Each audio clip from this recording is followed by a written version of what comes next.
আলা বিযিক্রিল্লাহি তাতমাইন্নুল কুলুব লিকুল্লি শাইইন সাকালাতুন ওয়া সাকালাতুল কুলুবি যিকরুল্লাহ। কলবের পরিচ্ছন্নতা, কলবের শান্তি, সবকিছু অস্ত্র কি? হ্যাঁ, অস্ত্র কি? মুখ ভালো যার, বুক ভালো, মুখ খারাপ যার, যেমন শেখ হাসিনা। শেখ হাসিনা খালি বলছে মুখ দিয়ে রাজাকারের বাচ্চা, কামটা হয়ে গেছে সাথে সাথে। একটা কথার কারণে সারা দেশ থেকে মানুষ তার গণভবন ঘেরাও করার জন্য সামনে দিয়ে গেছে। মুখের কথা বেজ্জতি হয়ে গেছে, পালায় চলে গেছে। মুখের কথার কারণে আবার ভালোবাসাও পায়। কোন জায়গায় বরিশালের একটা ছেলে ওসমান হাদি, শরীফ ওসমান হাদি, মুখ দিয়ে কয়টা ভালো কথা কইছে দেখে মানুষ জানাজা পড়ার লেগে পাগল হয়ে গেছে। লক্ষ লক্ষ জনতা তার জানাজা পড়ছে, মুখের কথার কারণে ইজ্জত পেয়ে গেছে। এ কারণে আল্লাহর রাসূল বলেন, আল্লাহ তাআলা বলেন, যদি সফল মুমিন হতে চাও তাহলে ওয়াল্লাযীনা হুম আনিল লাগবি মুরিদুন, যারা অযথা কথা থেকে নিজেদেরকে বাঁচায় রাখবে তারা সফল হয়ে যাবে। লাগব বলা হয়, লাগব বলা হয় যে কথার দুনিয়ার উপকারও নাই, আখিরাতের উপকার। এই যে মাইক পাইছি ওয়াজ করার, তাই না, চান্স পাইছি কোয়ালই কতক্ষণ, না না, মাইক পাইছো, চান্স পাইছো আর বলতে থাকবা হবে না। সাবধানে কথা কইও, মানুষ দাওয়াত দিয়ে নেয়, সাবধানে কথা কইস। কারণ মুখের প্রত্যেকটা কথা মিজানের পালায় ওজন হবে। হাসরের কঠিন ময়দানে আল্লাহ তাআলা বনি আদমের আমল যেমন ওজন করবে, বনি আদমের মুখের কথাও ওজন করবে।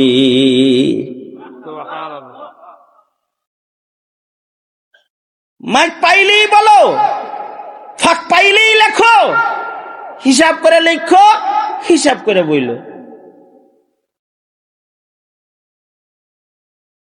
কথা যদি ভালো হয় তো অক্ষরে অক্ষরে নেকি হয়, আর কথা যদি খারাপ হয় তো এক কথায় ঈমান ধ্বংস হয়। এক কথায় মানুষের হৃদয় ভেঙ্গে চুরমার হয়ে যায়, এক কথায়। আল্লাহর রাসূল বলে, চুপ করে থাকিস, নাজাত পেয়ে যাবি, চুপ করে থাকবি। এই হাদিস শোনার পরে আমাদের কিছু কিছু আকাবির 21 বছর, 20 বছর, 17 বছর, 13 বছর, 11 বছর কথা কয় না, চুপ করে রয়েছে। আমি 1 বছর চুপ করেছিলাম, যেই বছরটা জেলখানায় ছিলাম। দেখি তো স্বর্গে গেলেও নাকি বাড়া বান্ধে, কয় না, ঢেকি যদি স্বর্গে যায়, ঢেকি স্বর্গেও বাড়া বান্ধে। আমি জেলখানায় তাও নেই ওয়াজ করবার কয়। আসামি যারা আছে সবাই মিলা জিলা ওয়াজ করতে পারে। এমনকি আল্লামা মামুনুল হক সাহেব সহকারে আরো যত বড় বড় আলেমরা সব একসাথে আছে, সব মিলা বৈশা কয় কোনো ছাড়াছাড়ি নেই, ওয়াজ করেন। আমি কইলাম কোনো ওয়াজ করা করি নেই, চুপ থাকেন। আমি কথা কইনি। তা আমাকে একদিন জিজ্ঞেস করতেছে, হুজুর কথা বলেন না কেন? আমি বললাম কথা বলার কারণে মিথ্যা মামলার আসামি, কথা বলার কারণে হাসিনার দুশ্মন, কথা বলার কারণে হাসিনার জেলখানার বন্দী আসামি, কথা বলার কারণে ডান্ডা বেরিয়ার হাতের এই হাত করি, কথা বলার কারণে আমার জন্য আদালতে 1 ডজন মামলা, কথা বলার কারণে। কথা কওয়ার কারণে এত কিছু হয়েছে, তারপরে আমার বুঝে আদ্য বই নাই, কথা কইতেছি না। 1 বছর কথা বলি নাই। এই কারণে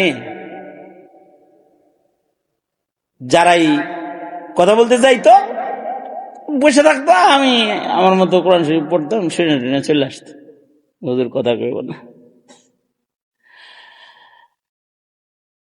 কথা সাবধান।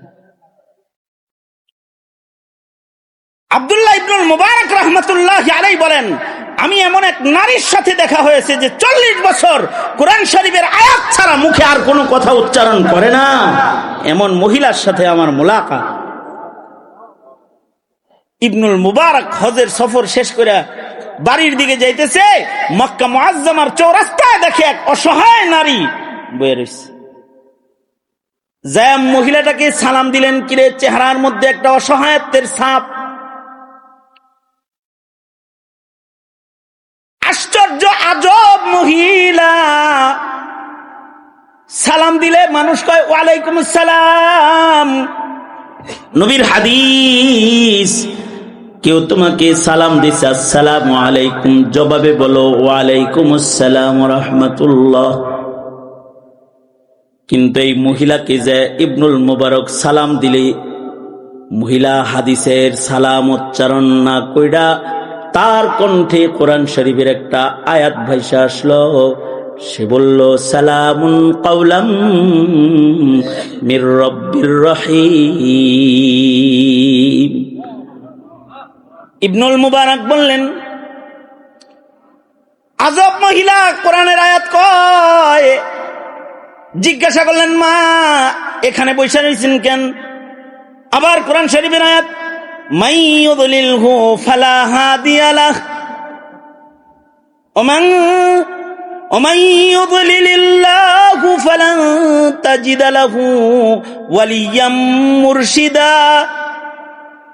আল্লাহ যদি কাউকে গুমরাহ করে দেয়, পথ হারায় দেয়, তারে পথ দেখানোর কেউ থাকে না, আমি পথ হারা। ইবনুল মুবারক বলে, কয়দিন ধরে এনে বইরে? সালাসালায়ালিন সাওয়িয়া। আবার কোরআন শরীফের আয়াত পড়ছে। ইবনুল মুবারক বলে, যা জিগেই তাই দেখি খালি কোরআন শরীফের আয়াত বলে। জিজ্ঞাসা করলেন, বাড়ি কই, কোন দেশ থেকে হজে আসছে? মহিলা বলে, সুবহানাল্লাযী আসরা বিআবদিহি লাইলাম মিনাল মাসজিদিল হারামি ইলাল মাসজিদিল আকসা। আয়াত পড়ে বুঝায় দিল, আসি মক্কায়, বাড়ি আমার আকসায়। ইবনুল মুবারক বলে, উপকার করতে পারিনি। ফামান ইয়ামাল মিসকালা যাররাতিন খায়রান ইয়ারাহ ওয়া মান ইয়ামাল মিসকালা যাররাতিন শাররান ইয়ারাহ। ভালো করলে পাইবা, তার মানে ইজাজত দিয়ে দিছি। ইবনুল মুবারক বলে, উট বসাইলাম, উটের পিঠে চড়াইলাম, যা কথা কই খালি কোরআনের আয়াত পড়ে বেরিয়ে। ভাবলাম মনোরঞ্জনের জন্য একটু শের শায়েরি পড়তে থাকি। তাকে নিয়ে আমি রাস্তা চলতে লাগলাম আর শের পড়তে লাগলাম। উটের পিঠ থেকে মহিলা আমার দিকে কোরআনের আয়াত ছড়ে মেরে বলে, ফাকরাউ মা তায়াসসারা মিনাল কোরআন। যা পড়তেছো কোনো নেকি হয় না, কোরআন পড়ো। ইদা কুরিয়াল কোরআনু ফাসতামিউ লাহু। তুমি যদি কোরআন পড়ো তাহলে আমি কোরআন শুনবো, যা পড়তেছো এটি শুনতে আমার ভাল লাগে না। ইবনুল মুবারক বলে, কোরআন পড়া শুরু করলাম। মহিলা কোরআন শুনতে লাগলো আর রোনাজারি করতে লাগলো। কিছু দূর যাইতেই মহিলা বারবার একটা কাফেলার দিকে তাকায়। জিগাইলাম, ওই দিকে চান কেন, কে আছে ওখানে? সে বলে, আল মাল ওয়াল বানুন। ওইখানেই কাফেলায় আমার সন্তানরা আছে, এটা মনে হয়। ইবনুল মুবারক বলে, সন্তানদের নাম কোন, ডাক দিই। মহিলা বলে, ওয়াত্তাখাযাল্লাহু ইব্রাহিমা খলিলা ওয়া কাল্লামাল্লাহু মূসা তাকলিমা ইয়া ইয়াহইয়া খুযিল কিতাবা বিকুওয়া। 3 আয়াত পরে বুঝায়, 3টা ছেলে কাফেলায় আছে, একটার নাম মূসা, আরেকটার নাম ইব্রাহিম, আরেকটার নাম ইয়াহইয়া।